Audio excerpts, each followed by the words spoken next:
So we're going to get engulfed by the sun. Great. Yeah, in like 4 billion years, the sun will, it gets to a point where it can no longer keep itself in one sphere because of gravity. Right. It just expands further and further, becomes like a red giant and absorbs up to Earth, and then it will crash back down again.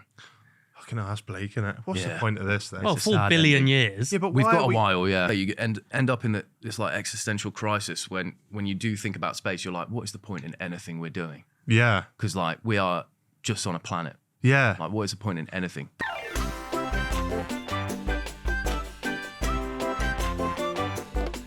I learned about you. I saw a podcast clip come up, and you studied astrophysics. Yeah, I got a degree in planetary science and astronomy. What does that mean? Just planetary science and astronomy, just space. Like Planetary. I thought plants. No, yeah, planetary. Right. So the modules were like astrophysics, quantum physics, that sort of stuff. That's like famously like the smartest shit you can do, isn't it? I mean, it was a lot of maths. I almost dropped out last year because of all the maths. Right. But just pushed through in the end. And also because I was already doing like YouTube and stuff, so I was like, I'm going to do that anyway. So why am I still doing this? But what was it like doing YouTube to like the other people on your course? Because that must have been so random. Because I did the open uni, so I didn't see anyone. Oh, it was okay. during COVID, so it was online. Didn't know anyone on my course, so I just thought I started it as like a backup plan because I wanted to like do YouTube and TikTok and stuff. So I was like, I'm going to do this. I like space. Astrophysics as a backup plan. It's a heavy one, yeah. That's nuts, isn't it? Yeah, and I don't know where I'd be if I didn't just go down this path. Because I'd be doing some kind of like astronomy or like research scientist or something. But I don't think I'd really enjoy that. What was the dream then? What would the ideal job be within that? Would it be like that fella? Who's that fella? What? No, Brian Cox. Nah, he's like on YouTube and he's been on Joe Rogan a few times. He talks a lot. Oh, Neil deGrasse Tyson. Was that what you want to be him? Well, I would like to be Brian Cox. Right. That's the sort of thing that I would have liked to do. Right, like on TV presenting about it. Yeah, exactly. And I think you probably just start like going. I would have gone on to get like a doctorate and then go on from there. I think maybe like down the professor route. Right. Okay. If I could even pull it off. Yeah. But that's probably the path that I would have taken. One thing, right, I've got loads of questions about this because so I'm thick, right? I imagine when you start to study maths, say you'd never studied maths before, they'll go 2 + 2 is 4, right? And then you get a bit good at adding up, and then they go, this is how you multiply, right? Even the way you're talking now was mad. Right, and then you get better at that, you probably do division, then it's pi, then it's fucking square root of whatever. Yeah. When you go, I'm going to study planets and that, that seems like so highbrow. What's day one? I mean, this is Mars.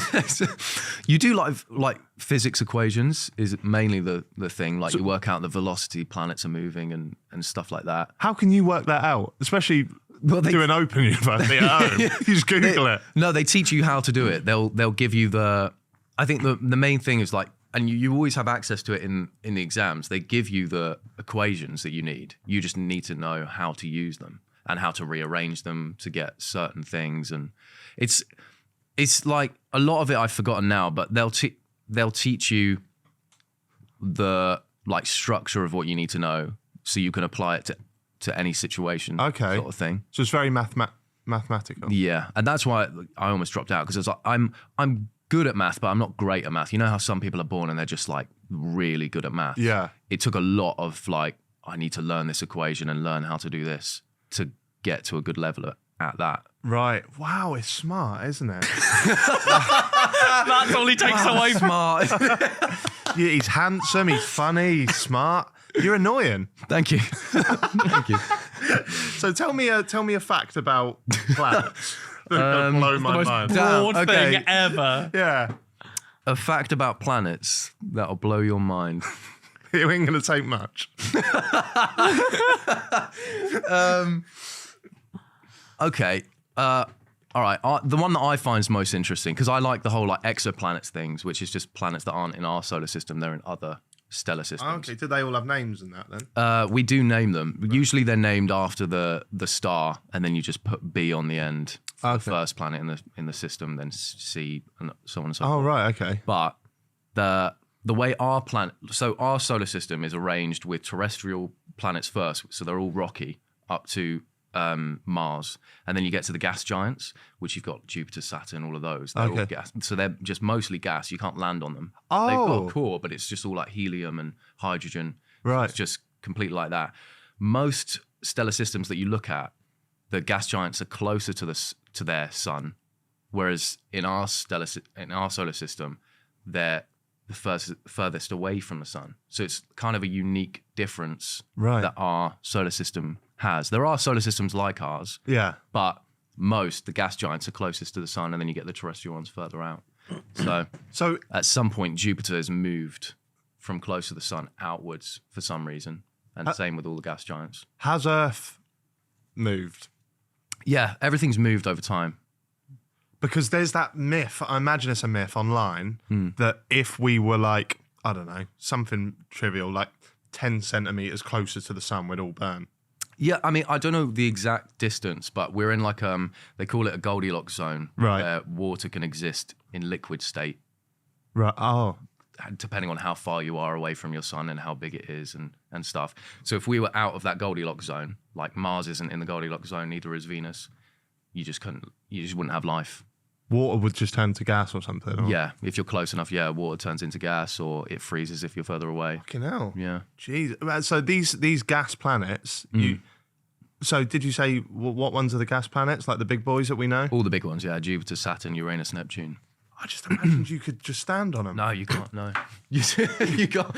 I know. I thought that as well before proper studying it. Yeah, they're just all gas, and they've got rings. They have a core. Right. Saturn has rings. Uranus has rings, I think. Right. And they're just asteroids, or just rock that's orbiting it. That's all that is, and gas and stuff. Did they start out as rocky things and then they've just burnt and gone? Yeah, they would have. Right. They've got like a core, so I can't remember. I'm sure their core is like mostly iron or something like that, or just rock or whatever. But the vast majority is just gas, and that's it. And so Jupiter, the only difference between like a gas giant and a star is just size. Like if Jupiter was bigger, had more gas, eventually it gets to a point where it can just start burning like a sun burns, and it would be a star. Is that what? So a star is like a burning planet? It's essentially, yeah. Like, I mean, it's just enough. It's just enough mass brought in under gravity to start the ignition of burning and everything. Do you reckon that's how Earth's going to end up, like that? No. So we're going to get engulfed by the sun. Great. Yeah, in like 4 billion years, the sun will. It gets to a point where it can no longer keep itself in one sphere because of gravity. Right. It just expands further and further, becomes like a red giant, and absorbs up to Earth, and then it will crash back down again. Fucking hell, that's bleak, isn't it? What's the point of this then? Well, 4 billion years. Yeah, but we've got a while, yeah. Why are we doing this though? Do you know what I mean? Podcasts. Yeah, you're going to overthink everything. Do you enjoy talking about all of this stuff? Like, obviously, because as soon as people find out, I imagine they want to ask you questions about it all the time. I do enjoy talking about it. I'm just always cautious of because my memory's not great, and I don't want to ever say anything that isn't accurate. Yeah. You know, so I can't talk too in depth about certain things because I just can't remember it. But this sort of stuff I like talking about. But like you say, you end up in this existential crisis when you do think about space. You're like, what is the point in anything we're doing? Yeah. Because we are just on a planet. Yeah. What is the point in anything? That's why sometimes I like the fact that I don't know much about things. Yeah. Because I'm just like, let's do a pod. Yeah. We always say, let's do a pod. But so when you started learning about it more, did you actually have to sort of stop yourself thinking thinking deeply about it? Yeah. Although I couldn't really stop it because I would just be like, I don't think there's a point in any other job if it's not to do with figuring out what's going on out there. Yeah. And why we're here and where we came from. Because you do just get stuck in this, your mind is no longer on, life that's happening every day. You're thinking about, I don't know, you consume so much of, science content, astronomy content, that you're thinking, I just want to know all the answers. What is the point in doing a job outside of this? But obviously that's stupid to think like that. No, but it's just hard to, Since studying this, do you believe? Did you believe in UFOs and aliens before that, and has that changed your opinion after? Yeah, I definitely believed before. I still believe in aliens now, I don't believe a UFO has ever visited Earth. Right. I think that's all fake. Yeah. Because it is like, even to the closest planet, it would take you years and years and years to get there. Say you could travel at the speed of light, which nothing can anyway, if it's got mass. It would still take like four years at the speed of light, which is impossible to do. Yeah. Imagine creating some kind of technology that you could travel at the speed of light, takes you 4 years to get to Earth. You're that advanced and you fucking crash. I don't think. Oh yeah. I don't think you would crash if you're that advanced, and I don't think you'd be detected if you're that advanced. If you figure out a way to make that happen, I just don't think we would ever know about it. So any kind of like evidence of UFOs, I just don't believe that's real. I think that would probably be some like government-related thing. Maybe they're making spacecraft, but don't want other countries to know about it. Yeah. If it gets picked up, they just go, "Oh, it's a UFO." Yeah. Would you? There's that one. Was it Mars One where they were going to send people up and then not ever come back? I don't know. I didn't. So you never heard? You never heard never about heard that? of that. Was that called Mars One or something? I don't know. It sounds like the film, that Martian film. No, Matt Damon. That's a great film. It was like, and don't take this as like gospel, but there was a project maybe 10 years ago. I remember getting well into this, and they getting like 10 people from all different backgrounds and different countries and stuff, and they were going to send them to be the first ever people to go to Mars, but with the caveat that they will never come back. Well, they just leave them there. Yeah, I think so. Yeah. Oh, here we go. Mars one-way human mission to Mars with the goal of establishing a permanent settlement, eventually leading to a crew of 4 arriving every 2 years. Wow. Yeah, so they started with like 10, then send 2 up, then 2 up, then 2 up. Musk's constantly saying he wants people to go to Mars now, isn't he? He does. He'll probably do that within the next 10 years. It'll either be him or Hardest Geezer will run there. Be one of those two. Apparently this Mars mission went into bankruptcy in 2019, but they had people signed up for it. Would you do that? I would love to go. Not that. I wouldn't do that. No. I wouldn't be the first, but I would love to go to another planet. Yeah. At some point. But I'd like to do it at a time where maybe there's a hotel there or something. I don't fancy like going there. Well, and you being need like, a ransom blue there, don't you? Yeah, I'm not going. I'm just slumming it, guys. Would you go to the moon if you were offered it? Yeah. Although you got to be. The thing is there's got to be like a good enough reason to go. I don't really want to be one of those people who are like, oh, I'm going to space. They spend millions of dollars just to get you to space or get you to the moon. Yeah. And you do no good with it. I feel like you'd have to have something to justify the journey. You can make a TikTok up there. Maybe, maybe that's all I need to do. Why did Katy Perry do it? For a tour or an album? She didn't go up. No, I know, but they spent how much on doing that? Exactly. And she's had so much backlash because it was like how much money they spent to get her into space. And also there was people on there, there was like actual astronaut or like, actual scientists who should be able to call themselves astronauts after that trip, but it's all been like overshadowed by the fact Katy Perry was on there. Right. And they were only in space for like 8 minutes or whatever. And is that what it was? 8 minutes? Yeah. I think because they only just went over the Kármán line and then straight back down again. What's the Kármán line? It's just the line, like you can't really say where space starts and begins because it's just when people like decide it's like an arbitrary line, but Kármán line is just like a kind of a universally accepted that space if you go above that. All right. How far did that Felix jump from? I don't know actually. He big time. I don't know if he was over. Oh yeah, big time. Oh, don't let facts get in the way. I think. I don't know actually. I don't know if he was above that or below that. I can't imagine him being above that. Yeah, I don't know though. Yeah, was that from space? Did that count as? He jumped from 127,852 feet. Felix Baumgartner for Red Bull, I think, wasn't it? Yeah, that's mad. I'm going to play a little game with you, mate. You've already blown us away with your knowledge of astrophysics here. So I'm going to hit you with 9 true or false questions. Okay. If you think they're true, I'd like you to expand on them if you can. Okay. But some of these I've made up. All right. Is this anything what the university exams were like? Not quite, no. Okay. The planet Mercury has so much silver in it that if you melted it down and brought it to Earth, it would value more than the Earth's entire economy. Oh, that's an interesting one. I'm going to go with true. False. Oh, is it even close to true or not? I've no. You just made it. I just pulled it out of my ass, mate. Yeah, if you take that to CX, you're minted.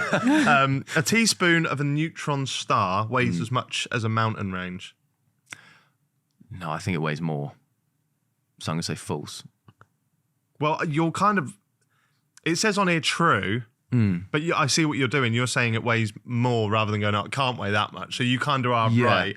It says here a neutron star is so dense that a single teaspoon of its material would weigh about 6 billion tons, roughly the mass of Mount Everest or an entire mountain range.